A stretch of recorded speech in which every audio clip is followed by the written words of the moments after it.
저는 제 인생 62세 나이에 이렇게 짜릿하게 설레는 일이 일어날 줄은 상상도 못했어요. 그분이 조용히 내 손을 잡더니 지니 씨, 당신을 사랑합니다. 가슴이 터질 것 같았어요. 이 나이에 이런 설렘이라니. 평생 도시락집만 하며 살던 제가 거칠고 주름진 손에 62세 할머니가 이런 사랑 고백을 받게 될 줄이야. 그분의 따뜻한 눈빛을 보는 순간, 아, 나도 아직 여자구나 하는 생각이 들었어요. 하지만 이 달콤한 꿈 같은 시간이 얼마나 갈 수 있을까요? 과연 이 나이에 시작된 사랑, 해피엔딩일 수 있을까요? 구독, 좋아요, 알림 설정하고 제 인생 최고의 반전 스토리 끝까지 함께 해주세요. 여러분이라면 어떤 선택을 하셨을지 댓글로 꼭 들려주세요. 저는 박진이에요. 올해 62살이 됐고 서울 강서구 화곡동에서 도시락집 진인의 밥상을 25년째 운영하고 있었죠. 남편은 아들 수혁이가 15살 때 백혈병으로 세상을 떠났어요. 그때부터 저는 혼자서 아들 키우며 살아왔습니다. 진이야, 우리 수혁이 잘 부탁해, 미안하다. 남편이 병원에서 제 손을 잡고 마지막에 한 말이에요. 저는 그 약속을 지키려고 정말 죽으림을 다해 살았어요. 새벽 4시에 일어나서 쌀 씻고 반찬 7가지씩 만들어서 도시락 싸는 게 제 일상이었어요. 손목이 아파서 파스를 붙이고 일하고 허리가 아파서 허리밴드 코르셋을 차고 일했죠. 그래도 우리 수혁이가 엄마, 조금만 참아. 내가 돈 많이 벌어서 엄마 호강시켜 줄게. 할 때마다 전 힘이 나고 행복했어요. 수혁이가 대학 갈 때는 정말 기뻤어요. 지방대였지만 제 아들이 대학생이 된다는 게 왠지 남편과의 약속도 지킨 것 같아 자랑스러웠죠. 그래서 등록금 마련하려고 새벽 2시까지 야식 도시락까지 만들어 팔면서 정말 열심히 살았죠. 하지만 힘들어도 보람 있는 세월이었어요.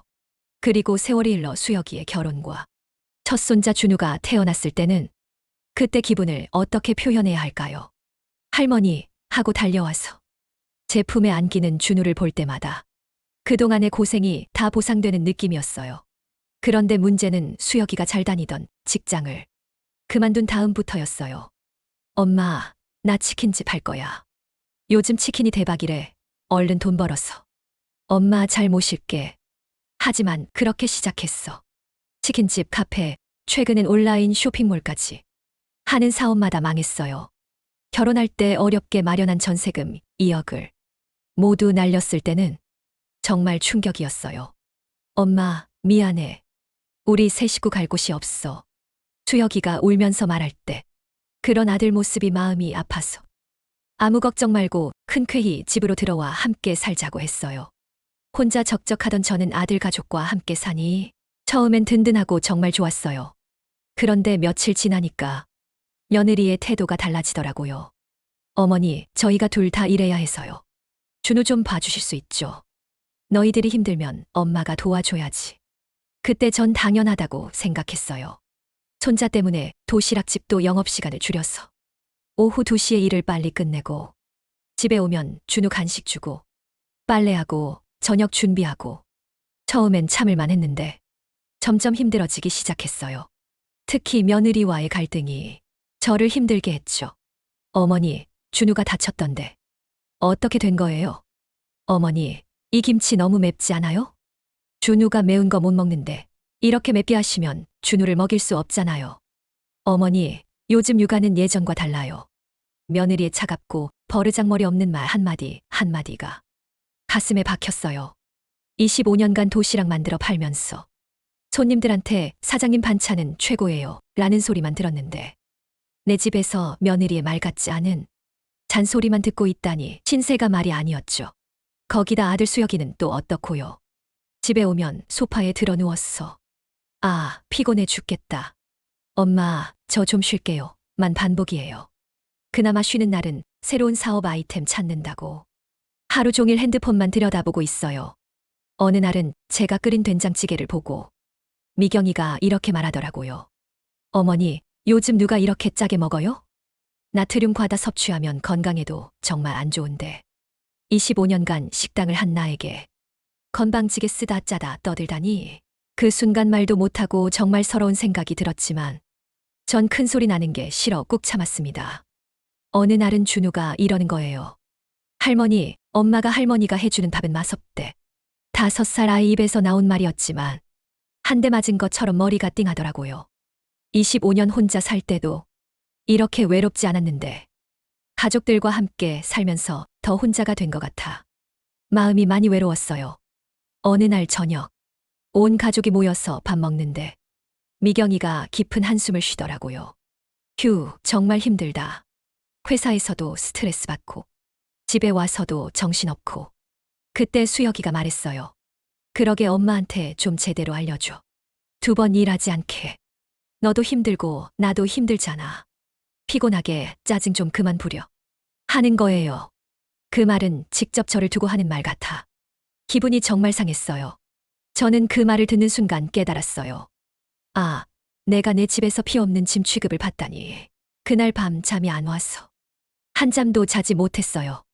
내가 벌어 내가 산 내 집에서 왜 이렇게 위축되고 눈치가 보이지. 하루하루가 사는 게 피곤하고 힘들었어요. 그러던 중에 수혁이가 돈 얘기를 꺼내는 거예요. 엄마, 이번엔 정말 확실해. 창수 알지? 창수가 운영하는 쇼핑몰인데 대박 나서 수억 벌었대. 5천만 원만 투자하면 투자금의 몇 배 보장해 준다고 했어. 수혁아, 그건 좋은데 엄마 돈이 어딨니? 도시락집 수익으로 겨우 생활비 나오는데 어디서 5천만 원을 구해? 엄마, 집이 있잖아. 이 집만 담보로 잡으면 5천은 충분히 마련할 수 있어. 이번만 잘해서 성공하면 더 큰 집으로 이사 가서 엄마 편하게 모실게요. 한 번만 도와줘, 엄마. 수혁아, 이 집은 엄마가 25년간 고생해서 겨우 마련한 거야. 혹시 잘못돼서 이것마저 잃으면 엄마는 어떡하니? 엄마, 이번이 정말 마지막이에요. 제발 도와줘요. 결국 저는 자식이 이기는 부모 없다고 어쩔 수 없이 떨리는 손으로 도장을 찍었어요. 아들의 눈물을 보니까 거절할 수가 없더라고요. 하지만 6개월도 못 돼서 예상했던 일이 벌어지고 말았어요.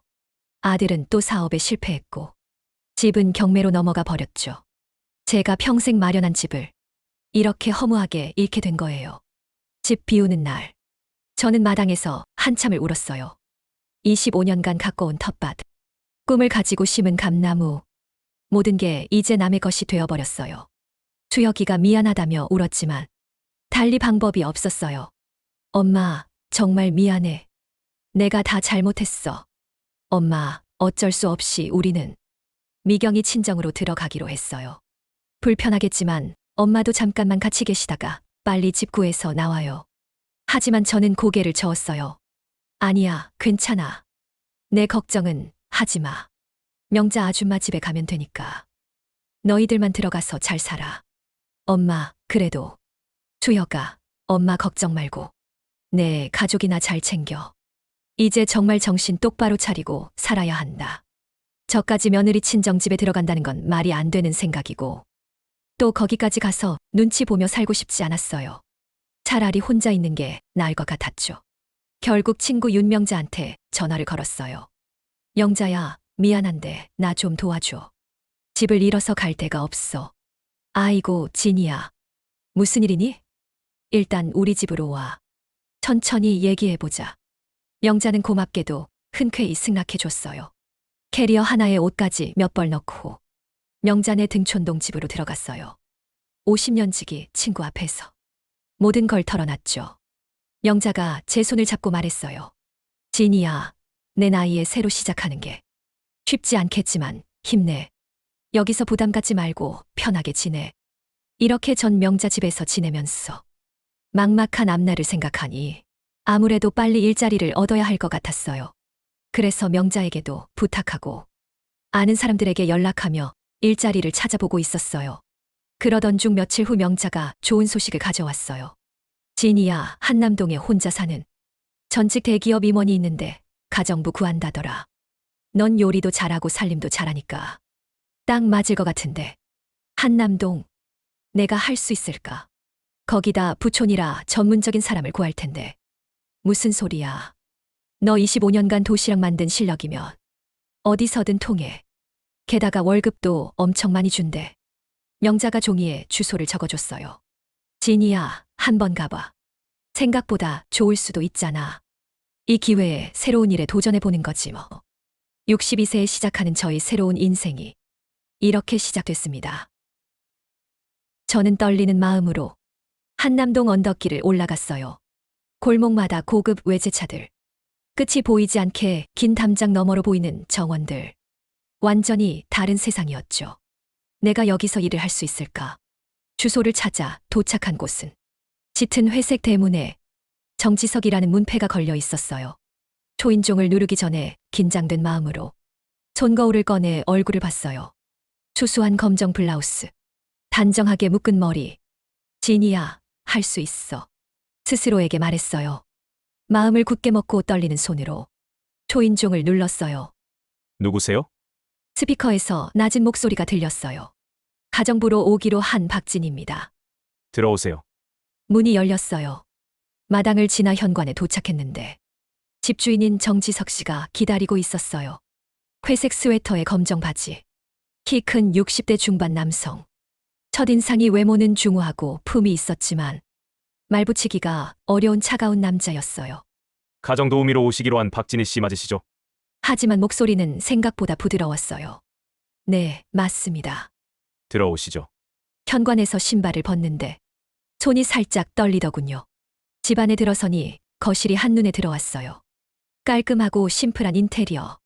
기분 때문인지 멋지긴 하지만 차갑고 썰렁해 보였어요. 간단히 설명드릴게요. 청소와 빨래, 그리고 식사 준비해 주시면 되고 개인 공간은 건드리지 마세요. 네, 알겠습니다. 궁금한 것 있으시면 언제든 물어보세요. 할 말은 끝내고 그분은 서재로 들어가셨어요. 자, 이제 시작이다. 전 뭐부터 해야 할지 몰랐어. 우선은 청소부터 시작했어요. 거실, 주방, 화장실. 꼼꼼히 닦아 나갔어요. 중간에 서재를 지나칠 때마다 그분이 책 읽는 모습이 보였는데 책에 집중하는 뒷모습이 중후하고 멋지게 보였어요. 다음으로 식사 준비를 위해 주방 냉장고를 열어봤어요. 거의 텅 비어 음식 재료가 하나도 없는 거예요. 달랑 우유 한 팩, 계란 몇 개, 시든 야채 몇 개가 전부였죠. 아니, 이분은 뭘 먹고 사신 거지? 왠지 가슴이 짠해졌어요. 저는 우선 청소를 마치고 조심스럽게 서재로 갔어요. 실례합니다. 그분이 고개를 들었어요. 냉장고가 너무 비어서요. 장 좀 봐와도 될까요? 네, 그러세요. 카드는 주방 서랍에 있습니다. 우선 오늘 식사에 필요한 재료만 간단하게 사오겠습니다. 하고 서둘러 근처 마트로 갔어요. 두부, 시금치, 당근, 양파. 기본적인 재료들을 먼저 골랐어요. 시장을 다 본 후 집으로 돌아와서 조용히 몇 가지 반찬을 급하게 만들었어요. 시금치나물, 무생채, 계란찜. 냉장고에 있던 김치로 김치찌개도 끓였어요. 시간도 없고 재료도 없어 어쩔 수 없이 소박한 밥상이었죠. 상을 차려두고 서재문을 두드렸어요. 사장님, 저녁 준비됐습니다. 네, 짧은 대답 후 조용히 나오셔서 말없이 조용히 잘 드시더군요. 다행이었어요. 잘 먹었습니다. 식사 후 그분은 다시 서재로 들어가시고 저는 설거지를 했어요. 그렇게 며칠이 흘러갔어요. 아침에 출근하면 안녕하세요. 저녁에 퇴근할 때 수고하셨습니다. 사장님과 나누는 말은 그게 전부였어요. 그런데 일주일째 되던 날 아침 출근을 했는데 평소보다 1시간이나 늦게 나오셨어요. 얼굴이 유난히 창백하고 걸음걸이도 어딘가 불안정했어요. 몸이 안 좋으신가? 그런 생각을 하는 순간 그분이 거실에서 휘청거리시더니 갑자기 바닥에 주저앉으셨어요. 사장님, 급히 달려가서 부축했어요. 이마에 손을 대보니 열이 펄펄 끓고 있더군요. 병원 가셔야 해요. 괜찮습니다. 가벼운 감기인가 봅니다. 목소리도 힘이 없었어요. 일단 침실로 가세요. 그분을 부축해서 침실로 모셨어요. 약장을 뒤져서 해열제를 찾고 물을 떠다 드렸어요. 이마에 차가운 수건을 올려드리고 죽을 끓여서 가져다 드렸죠. 드셔야 해요.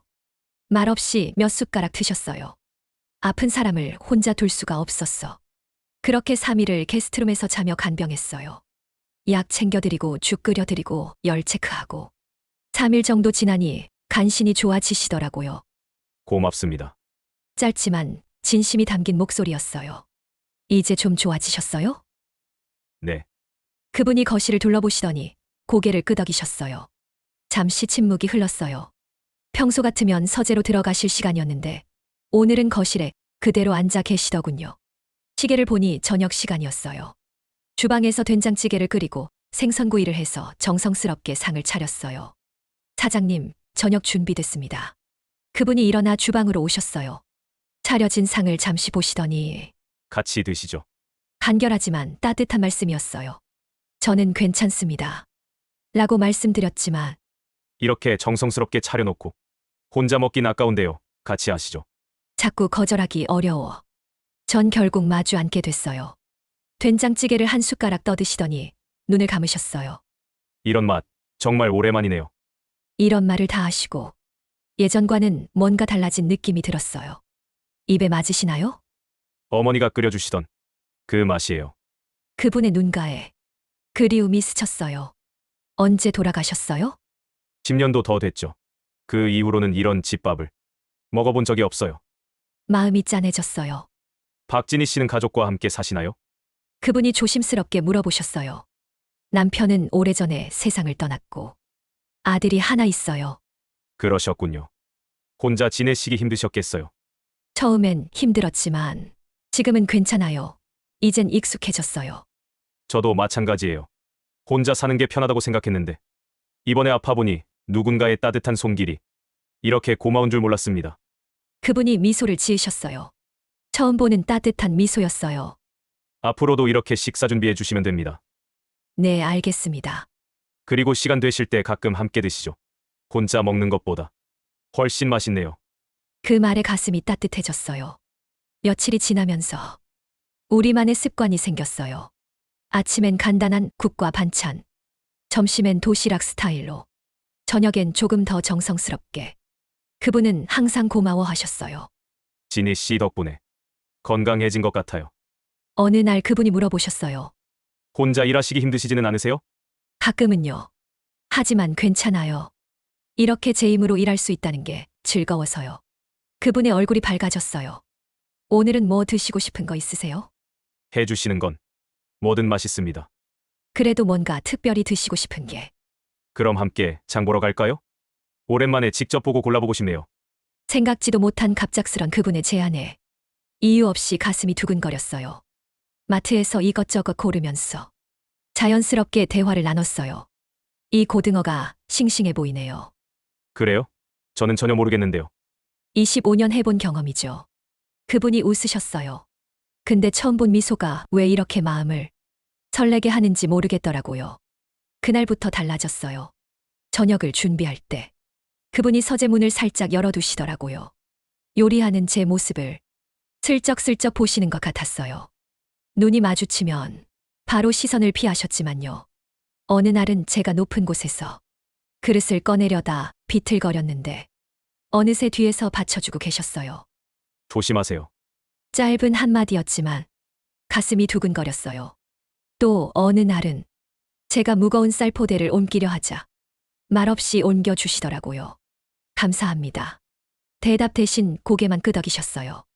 작은 배려들이 하나둘 늘어갔어요. 주방에 따뜻한 차를 놔두시거나 에어컨 온도를 맞춰주시거나 말은 여전히 없었지만 시선이 따뜻해졌어요. 저도 모르게 느끼는 설렘. 이런 감정이 아직 남아있다니. 그렇게 우리 사이에 특별한 무언가가 시작되고 있었어요. 그 후로 저는 매일이 달라졌어요. 아침에 일어나면 가장 먼저 거울 앞에 서게 되더라고요. 옷도 신중히 골라 입게 되고 거울 앞에서 립스틱을 바르는 제 모습이 낯설었어요. 언제부터 이런 설렘을 잊고 살았을까요? 어느 날 아침, 평소보다 일찍 나오신 그분이 제 모습을 보고 멈춰 서시더라고요. 말없이 저를 바라보시는데 왜 이렇게 얼굴이 뜨거워지는지. 안녕하세요, 사장님. 겨우 인사를 건넸더니 그분이 작게 웃으셨어요. 네, 좋은 아침이네요. 그 미소에 하루 종일 설렜어요. 며칠 후에는 더 짜릿한 일이 있었어요. 높은 선반에서 그릇을 꺼내려다 발끝으로 겨우 닿을락말락했는데 갑자기 뒤에서 따뜻한 체온이 느껴졌어요. 그분이 제 뒤에 바싹 붙었어. 그릇을 꺼내주고 계셨거든요. 숨소리가 제 귓가에 닿았어요. 온몸에 전기가 흐르는 것 같았죠. 조심하세요. 속삭이듯 말씀하시는데 다리에 힘이 빠져서 그분 가슴에 기댈 뻔했어요. 감사합니다. 그분도 당황하신 듯 급히 물러서시더라고요. 그날 밤 잠이 안 왔어요. 계속 그 순간이 떠올랐거든요. 다음 날부터는 더 묘한 기류가 흘렀어요. 설거지를 하는데 그분이 뒤에서 지켜보고 계시는 게 느껴졌죠.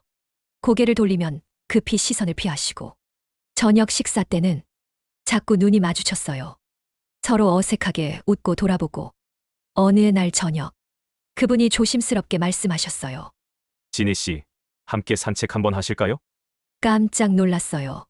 평소 그분답지 않은 제안이었거든요.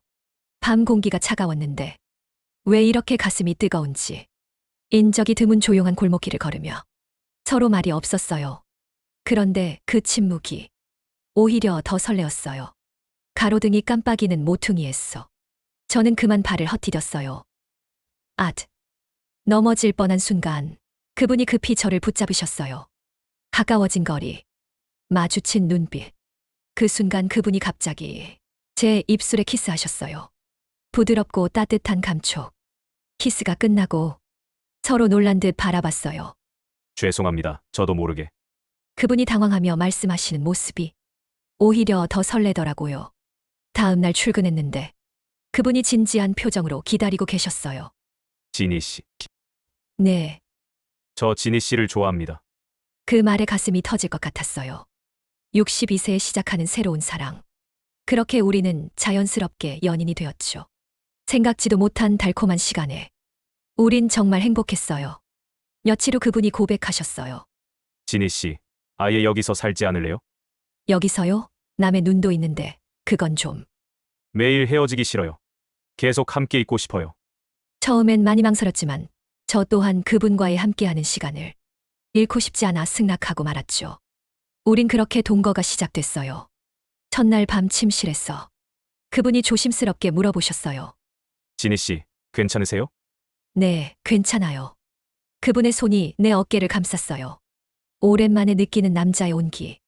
가슴이 마구 떨려왔어요. 정말 아름다우세요. 그분이 속삭였어요. 얼굴이 확 뜨거워졌죠. 내가 살면서 이런 말을 들어본 적이 있었나. 그분의 입술이 내 목에 닿았어요. 부드럽게 키스하시면서 천천히 아래로 내려오셨죠. 진희 씨. 떨리는 목소리로 제 이름을 불렀어요. 마음이 녹아내리는 것 같았어요. 이런 감정이 아직 남아있다니. 그분의 손길이 조심스럽게 내 몸을 어루만졌어요. 마치 소중한 보물을 다루듯이. 이렇게 해도 될까요? 계속 물어보시는 그분이 고마웠어요. 네, 좋아요. 그날 밤 우리는 정말 하나가 됐어요. 오랫동안 잊고 있던 여자로서의 감정이 다시 살아나는 느낌이었어요. 그분 품에 안겨 잠들면서 생각했죠. 나에게 이런 행복이 올 줄이야. 다음 날 아침 눈을 떴을 때 그분이 저를 바라보고 계셨어요. 잘 주무셨어요? 네, 정말 오랜만에 깊이 잤어요. 진희 씨가 옆에 있으니까. 저도 아주 잘 잤어요. 아침 식사를 준비하는데 그분이 뒤에서 안아주셨어요. 이런 일상이 매일 반복됐어요. 함께 샤워하고, 함께 잠들고, 함께 깨어나는 것. 어느 날 저녁 그분이 말씀하셨어요. 여기 엎드려 보세요. 그분이 마사지 오일을 꺼내셨어요. 침대에 엎드리니 그분의 따뜻한 손이 내 등을 부드럽게 문질러 주셨어요. 어때요? 어깨가 시원하고 기분 좋죠? 네, 너무 좋아요. 그분의 손길이 점점 더 깊어졌어요. 마음까지 녹아내리는 느낌이었죠. 진희 씨, 뒤돌아보세요. 그분의 눈빛이 뜨거웠어요. 나도 모르게 가슴이 마구 뛰었죠. 그분이 내 얼굴을 조심스럽게 어루만지면서 깊은 키스를 해주셨죠. 그날 밤은 특별했어요. 서로를 더 깊이 느끼며 진짜 사랑을 나눴어요. 우린 매일 아침이 달콤했어요. 그분이 먼저 일어나서 커피를 끓여주시고 나는 간단한 아침을 준비했어요. 매일 해주시는 칭찬에 얼굴이 붉어졌죠. 우린 부끄러웠지만 함께 샤워할 때도 있었어요. 서로의 몸을 씻어주며 자연스럽게 스킨십을 나눴죠. 진희 씨 피부가 정말 부드러워요. 나이가 있는데 무슨. 그런 말을 들을 때마다 여자로서 다시 태어나는 기분이었어요. 어느 날은 함께 목욕을 했어요. 욕조에 따뜻한 물을 받고 향기로운 입욕제를 넣었죠. 이런 거 언제 준비하셨어요? 욕조에 함께 들어가니 몸이 밀착됐어요. 자연스럽게 포옹하게 됐죠. 기분 좋으세요? 네, 천국 같아요. 그분이 내 머리를 감겨주셨어요. 부드러운 손길에 마음이 완전히 녹아내렸죠. 지니 씨. 네, 평생 이렇게 함께 살고 싶어요. 저도요. 목욕 후 그분이 내 머리를 말려주셨어요. 드라이어 바람이 따뜻했지만 그분의 손길이 더 따뜻했어요. 다 됐어요. 거울을 보니 완전히 달라진 내 모습. 윤기 나는 머리에 환한 얼굴. 그분이 뒤에서 안아주시며 거울 속 우리를 바라봤어요. 우리 잘 어울리죠? 네, 정말 잘 어울려요. 그날 밤도 달콤했어요. 서로를 바라보며 사랑을 속삭였죠. 지니 씨, 사랑해요. 저도 정말 많이 사랑해요. 매일이 신혼 같았어요. 아침에 눈 뜨면 옆에 있는 그분. 밤에 잠들 때까지 함께하는 시간. 지니 씨가 있어서 집이 정말 따뜻해졌어요. 저도 이런 행복 처음이에요. 함께 요리할 때도 자연스럽게 스킨십이 이어졌죠. 그분이 항상 뒤에서 안아주시며 뭐 도와드릴까요? 그냥 이렇게 안고 있어 주세요. 좋아요. 그렇게 안긴 채로 요리했어요. 가끔 목에 키스도 해주시고 귓속말로 사랑한다고 하시고 저녁 식사 후에는 함께 소파에 앉아 TV를 봤어요. 내가 그분 품에 기대며 자연스럽게 머리를 쓰다듬어 주셨죠. 지니 씨, 네, 정말 행복해요. 그런 말을 들으면 가슴이 뛰어서 견딜 수 없었어요. 밤마다 우리는 더 가까워졌어요. 서로의 몸과 마음을 완전히 열고 진짜 사랑을 나눴죠. 지니 씨, 당신은 하늘이 제게 준 선물이에요. 지석 씨도 제 인생의 기적이에요. 그렇게 한 달이 흘렀어요. 매일이 꿈 같은 시간이었죠.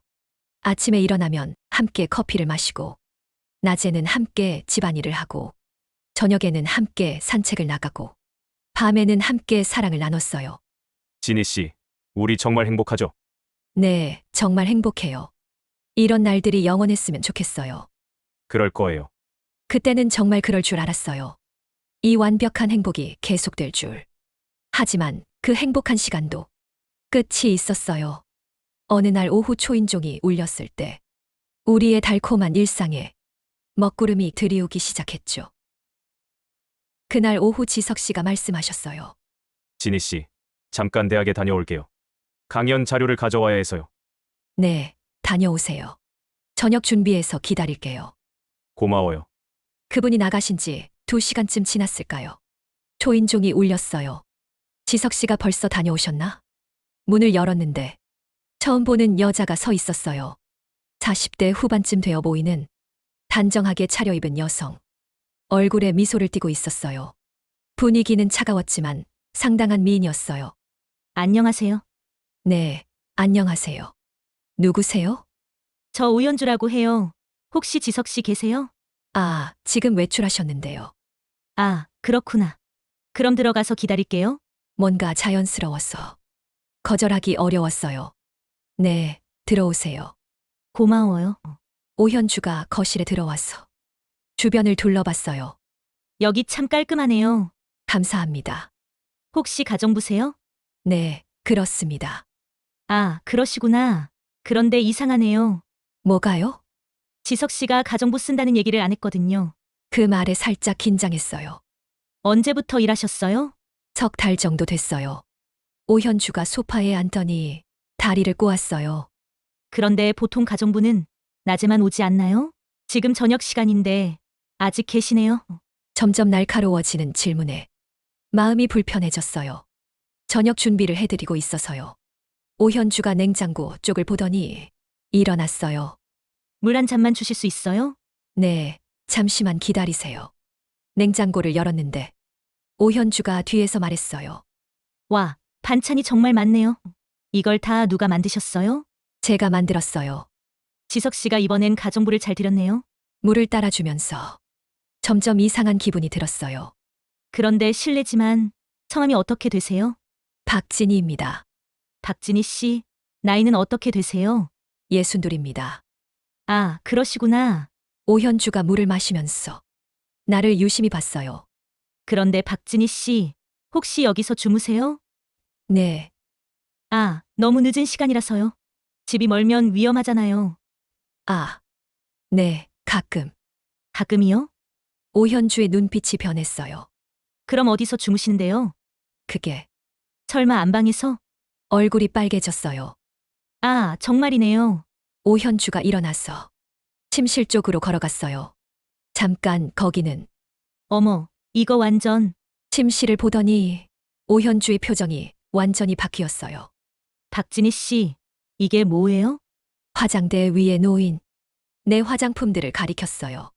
제 화장품인데요. 가정부가 왜 여기다 화장품을 놔둬요?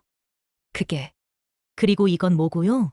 옷장을 열어보더니 내 옷들을 보고 있었어요.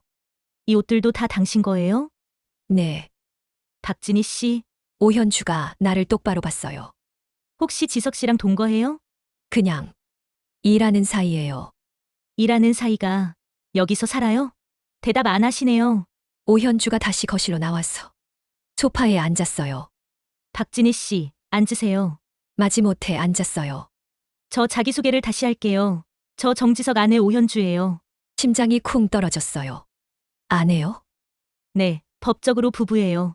아직 이혼 안 했거든요. 머리가 하얘졌어요. 그런데 박진희 씨는 우리 남편이랑 무슨 사이죠? 저는 솔직히 말해요. 다 보면 알아요.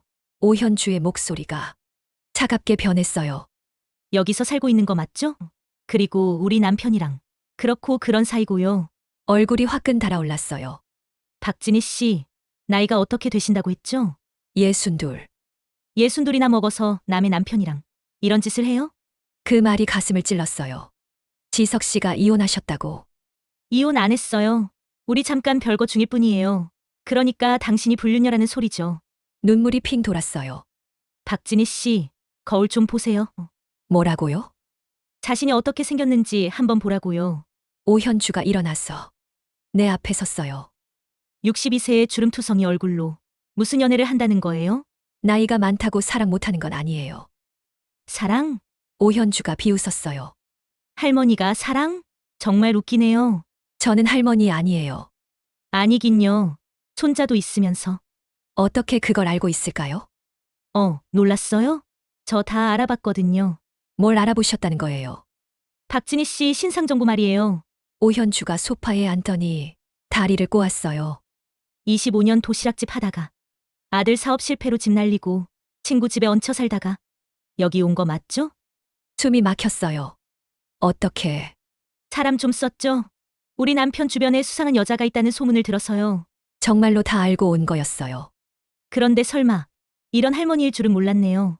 저는 할머니가 아니라고 했잖아요. 아니긴요. 62세면 할머니죠. 오현주가 내 손을 잡더니 자신의 손과 비교했어요. 봐요. 이 거친 손. 평생 일만 한 티가 다 나네요. 그리고는 자신의 매끈한 손을 보여줬어요. 정말 비교가 돼서 비참하더군요.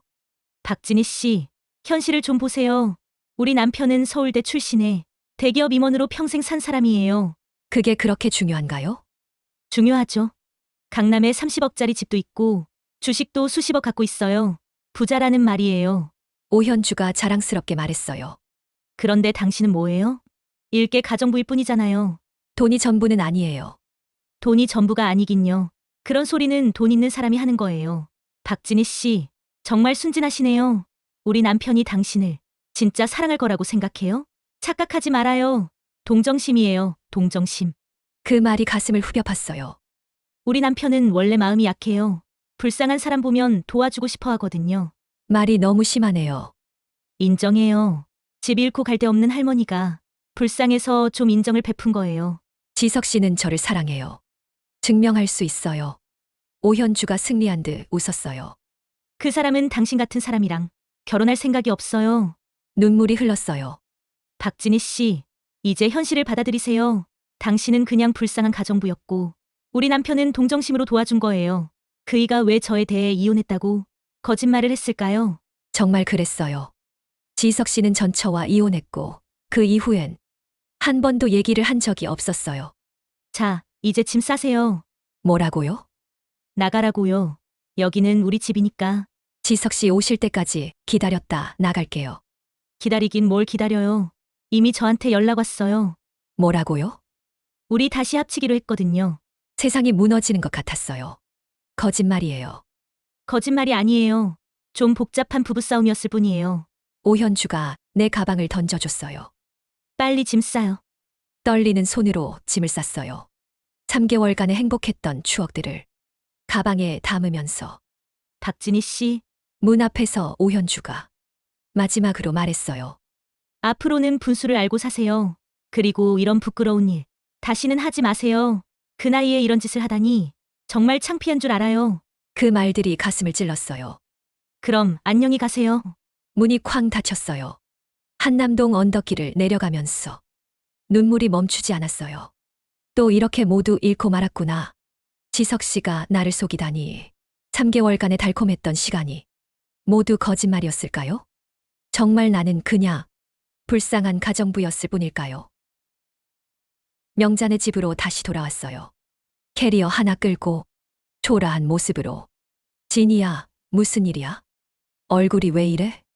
명자가 깜짝 놀라며 내 손을 잡았어요. 명자야. 그 순간 눈물이 터져버렸죠. 명자 품에 안겨서 한참을 울었어요. 진이야, 무슨 일인지 천천히 말해봐. 모든 걸 털어놨어요. 오현주가 한 말들. 지석 씨가 아직 기혼자라는 것. 그리고 내가 얼마나 바보였는지까지. 그 나쁜 년이 어떻게 그런 말을 해. 명자가 화를 냈지만 소용없었어요. 명자야, 나 또 속았어. 이 나이에 이런 바보 같은 일을 저지르다니. 진이야, 일단 그 남자의 말을 들어봐야지. 혼자 판단하지 마. 명자가 걱정스럽게 말했어요. 그때 휴대폰이 울렸어요. 지석 씨였어요. 받기 싫었지만 마음을 굳게 먹고 전화를 받았어요. 진희 씨, 어디 계세요? 집에 와보니까 없어서. 집이요? 그게 제 집인가요? 진희 씨, 무슨 일이에요? 오현주 씨 만났어요. 전화 너머로 한숨 소리가 들렸어요. 진희 씨, 그건 오해예요. 만나서 설명할게요. 설명할 게 뭐 있어요? 당신 아직 기혼자잖아요. 진희 씨, 잠시만 내 말을 들어줘요. 지석 씨, 우리 이제 그만해요. 저도 이제야 정신이 들었어요. 하면서 전화를 끊어버렸어요. 그 후로 지석 씨가 몇 번이나 전화했지만 받지 않았어요. 진이야, 그래도 한 번은 만나서 얘기해봐야지. 명자가 말했지만 영자야, 이혼하지 않았다는데 뭘 더 얘기해. 이미 다 끝났어. 며칠 동안 명자네 집에서 멍하니 지냈어요. 거울을 볼 때마다 오현주의 말이 생각났어요. 62세의 주름투성이 얼굴로 무슨 연애를 한다는 거야? 정말 그랬나요? 내가 너무 철없었던 걸까요? 일주일 후 결심했어요. 더 이상 누구에게도 의지하지 않고 살겠다고. 영자야, 나 일자리 다시 구해야겠어. 진이야, 무슨 소리야. 좀 더 쉬어. 명자가 말렸지만 안 돼. 이제 정말 내 힘으로 살고 싶어. 다행히 얼마 되지 않아 근처 식당에서 일을 구할 수 있었어요. 여기는 숙식도 제공하는 곳이었어. 저에게는 딱 맞았어요. 사장님, 제가 나이가 좀 있어도 괜찮을까요? 괜찮아요. 성실하게 오래만 일하시면 됩니다. 그렇게 식당 일을 시작했어요. 새벽 5시부터 밤 10시까지. 손님상 치우고, 큰 솥 닦고, 바닥 청소하고. 처음엔 정말 힘들었어요. 내가 이렇게까지 살아야 하나 싶기도 했죠. 하지만 점점 달라졌어요. 내 손으로 번 돈으로 내 방에서 자는 것. 누구 눈치 안 보고 내 마음대로 사는 것. 이상하게 마음이 편했어요. 한 달 후 수혁이에게서 전화가 왔어요. 엄마, 어디 계세요? 영자 이모 집에 가봤는데 안 계셔서요. 수혁아, 엄마 일하고 있어. 일이요? 무슨 일을요? 식당에서 일해. 숙식 제공되는 곳이야. 엄마, 그런 데는 정말 힘들 텐데. 그냥 여기로 오세요. 안 가. 엄마, 수혁아, 엄마도 이제 내 인생 살 거야. 엄마, 제가 잘못했어요. 나 때문에 집도 잃고 이런 고생까지 하게 하다니. 수혁이 목소리가 떨렸어요. 그 말에 눈물이 핑 돌았지만 나는 담담하게 말했어요. 수혁아, 고생해봐야 철이 드는 거야. 이제 내 인생 잘 설계해서 살아. 엄마, 죄송해요. 그래, 엄마 걱정하지 말고. 네 가족이나 잘 챙겨. 엄마, 나중에 꼭 더 좋은 집으로 모실게요. 그런 거 바라지 않아. 그냥 너만 잘 살면 돼. 전화를 끊고 나니 마음이 한결 가벼웠어요. 이제 정말 자유로워진 기분이었어요. 누구의 엄마도, 누구의 여자도 아닌 그냥 박진희로. 식당 일도 점점 익숙해졌어요. 사장님도 제 일솜씨를 인정해 주셨고, 다른 직원들도 친절했어요. 진희 씨, 요리 정말 잘하시네요. 25년 해본 경험이에요. 그래서 손님들이 진희 씨가 만든 반찬을 좋아해요. 작은 인정이었지만 뿌듯했어요. 저녁에 식당의 작은 방에 혼자 앉아 TV를 보며 라면을 먹을 때도 외롭지 않았어요. 오히려 평온했어요. 가끔 지석 씨 생각이 날 때도 있었죠. 함께했던 달콤한 시간들, 따뜻했던 그분의 손길. 하지만 생각할수록 마음이 아팠어요. 그 모든 게 거짓이었을까? 정말 값싼 동정심이었을까? 이제 상관없어. 나는 나대로 살 거야. 이렇게 마음을 고쳐먹으며 내일을 위해 잠을 청했습니다. 그렇게 2달이 지났어요. 점점 더 단단해지는 나를 느꼈죠. 내 인생의 주인공은 이제 나 자신이라는 걸 깨달아가고 있었죠. 하지만 가슴 한구석에 지석 씨에 대한 그리움은 여전히 남아 있었어요. 그날도 평소처럼 저녁 영업 준비를 하면서 식당 문을 닫고 있었어요. 진희 씨. 뒤에서 누군가 부르는 소리에 고개를 돌렸는데 지석 씨가 서 있었어요. 2달 만에 보는 그분은 많이 야위어 있더군요. 지석 씨, 진희 씨, 왜 내 전화 안 받아요? 전 정말 미칠 뻔했어요. 어떻게 여기를 알고? 영자 씨한테 들었어요. 제발 한 번만 내 얘기를 들어줘요. 진희 씨, 아는 분이세요? 사장님이 나왔어. 우리를 보더니 말했어요. 네, 잠깐만 얘기하고 올게요. 식당 앞 벤치에 앉았어요. 어색한 침묵이 흘렀죠. 진희 씨, 정말 미안해요. 뭐가 미안하다는 거예요? 모든 걸 숨긴 것. 현주 때문에 상처받게 한 것. 지석 씨는 처음부터 나에게 거짓말은 했잖아요. 그게 아니에요. 지석 씨가 고개를 숙였어요. 재산 분할 때문에. 현주랑 이혼 절차가 복잡하게 꼬여 있었어요. 그럼 처음부터 말씀하셨어야죠. 당신한테 상처 주고 싶지 않았어요. 정리되면 말하려고 했어요. 그런데 전처가 이혼당하고 나서 앙심 먹고 복수하려고 진희 씨를 만난 거예요. 전처와는 이제 완전히 끝났어요. 지석 씨가 서류를 꺼냈어요. 이혼 확정 판결문이에요. 어제 나왔어요. 서류를 보니 정말이었어요. 진희 씨, 이제 정말 자유예요. 다시 시작할 수 있어요. 지석 씨, 너무 늦은 것 같아요. 저 결심했어요. 지석 씨가 당황한 표정으로 나를 봤어요. 무슨 말씀이세요? 이제는 누구에게도 의존하지 않고 제 힘으로 살고 싶어요. 지석 씨가 저를 사랑한다고 해도 저는 이제 확신이 안 서요. 오현주 씨 말이 맞을 수도 있잖아요. 동정심이었을 수도 있고. 그런 게 아니에요. 전 정말 당신을 사랑해요. 지석 씨가 내 손을 잡으려 했지만 나는 피했어요. 아니요, 전 믿을 수 없어요. 제가 확신이 설 때까지 당신과 함께 할 생각 없어요. 지석 씨가 한참 생각하더니 고개를 끄덕였어요. 알겠어요. 기다릴게요. 진희 씨가 마음에 확신이 들 때까지. 언제까지라도 기다릴 수 있어요. 그럼 좋아요, 기다리세요. 그리고 이번엔 조건이 있어요. 뭔가요? 말만 해요. 이번엔 제가 주도권을 가질 거예요.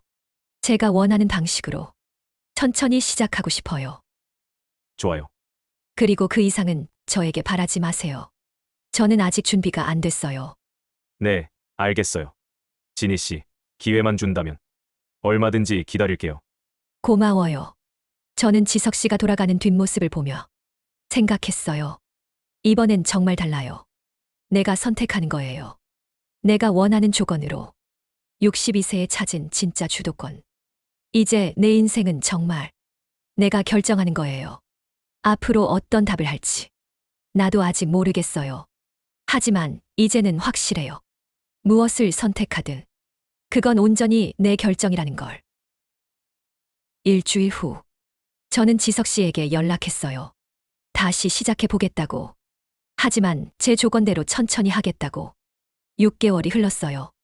이번엔 정말 달랐어요. 지석 씨는 제가 원하는 속도에 맞춰 주셨고, 저는 계속 식당에서 일하며 제 자립을 유지했어요. 1년 후, 저는 확신할 수 있었어요. 이번엔 진짜 사랑이라는 걸. 그래서 다시 함께 하기로 결정했죠. 그 후 지금 저는 67세가 됐어요. 지석 씨와 함께 한남동 집에서 살고 있지만 여전히 제가 하고 싶은 일들을 하고 있어요.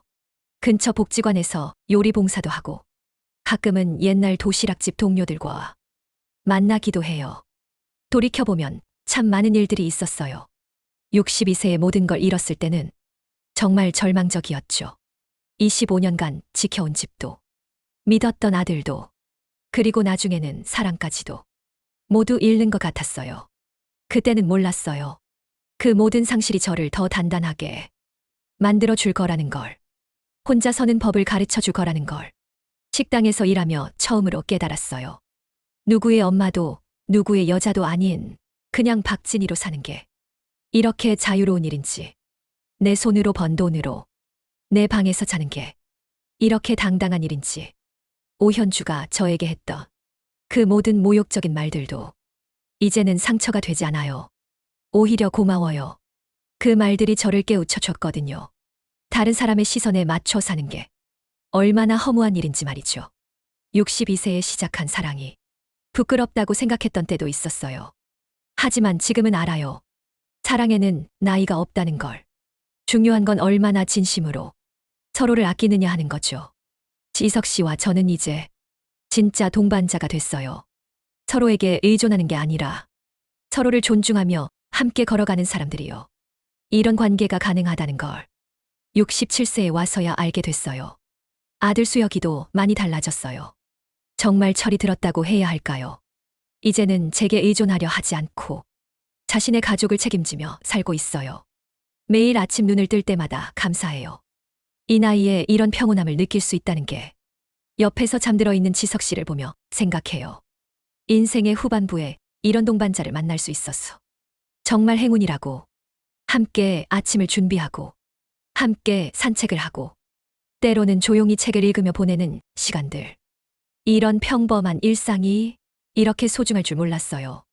젊었을 때는 몰랐던 여유로움이에요. 가끔 거울을 보면 주름이 더 깊어진 제 얼굴이 보여요. 하지만 이제는 부끄럽지 않아요. 이 모든 주름이 제가 살아온 세월의 증거니까요. 힘들었던 시간도 행복했던 시간도 모두 제 얼굴에 새겨져 있어요. 혹시 지금 힘든 시간을 보내고 계신 분들이 있다면 말씀드리고 싶어요. 포기하지 마세요. 인생은 정말 언제 어떻게 바뀔지 모르거든요. 저처럼 62세에 모든 걸 잃었다고 생각했던 사람도 67세에 이런 행복을 찾을 수 있어요. 중요한 건 자신을 믿는 거예요. 그리고 용기를 내는 거고요. 나이가 들었다고 해서 새로운 도전을 포기할 필요는 없어요. 사랑을 포기할 필요도 없고요. 가장 중요한 건 자신을 사랑하는 거라고 생각해요. 그래야 다른 사람도 진짜로 사랑할 수 있거든요. 지금 저는 매일이 감사해요. 이 평범한 일상이, 이 소소한 행복이 얼마나 소중한 건지 알게 됐거든요. 67세의 저에게 주어진 이 시간들을 정말 소중히 여기며 살아가고 있어요. 여러분의 인생에도 분명 아름다운 반전이 기다리고 있을 거예요. 나이는 정말 그냥 숫자예요. 진짜 인생은 언제든 다시 시작할 수 있어요. 구독과 좋아요, 알림 설정을 통해 앞으로도 깊고 의미 있는 이야기들을 함께 나눠주세요. 그리고 이 지혜가 꼭 필요한 소중한 분들에게도 잊지 말고 공유해주세요. 끝까지 시청해주셔서 감사합니다. 다음에 더 좋은 이야기로 찾아뵙겠습니다.